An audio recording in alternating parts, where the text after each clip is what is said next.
Nahihirapan ka bang magpaliit ng tiyan dahil palagi kang bloated? Gawa natin ang solusyon yan. Tatlo lang naman yung common reason kung bakit tayo nagiging bloated. Posible kasi na ang laman ng tiyan natin ay air, pwede rin gas, at pwede rin fluid retention. Kung mahilig kang mag-bubblegum at ilang oras mong minunguya yung bubblegum mo, baka hangin yung laman ng tiyan mo. Meron namang mga iba't ibang klase ng pagkain na nakakakos ng gas sa ating tiyan.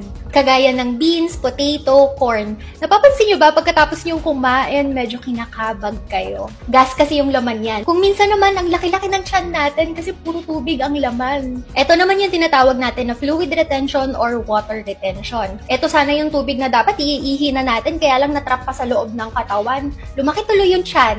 Pagkain ng sobrang daming carbohydrates at sugar yung may kasalanan yan. Pero hindi lang sa mga pagkain na kukuha yan na, kasama na rin yung mga inumin kagaya ng soft drinks at kahit na yung 3-in-1 coffee. Kaya kung nahihirapan kang magpaliit ng tiyan, mga sugar-free drinks ang solusyon dyan. Best option natin ang tubig, pero kung hindi kayo mahilig uminom ng tubig, meron pa ng mga other options. Kagaya na lang nitong Juju Easy Slim. Okay na okay tong alternative para sa mga sugary drink na nakasanayan. Kailangan nyo lang tong ihalo sa isang baso ng tubig at kailangan nyo lang siyang hintayin na matunaw. Sugar-free to kaya hindi nakakalaki ng tiyan. At the best part, ang lakas niyang makabusog. Kaya kung nahihirapan kayong magpaliit ng tiyan, try nyo na rin.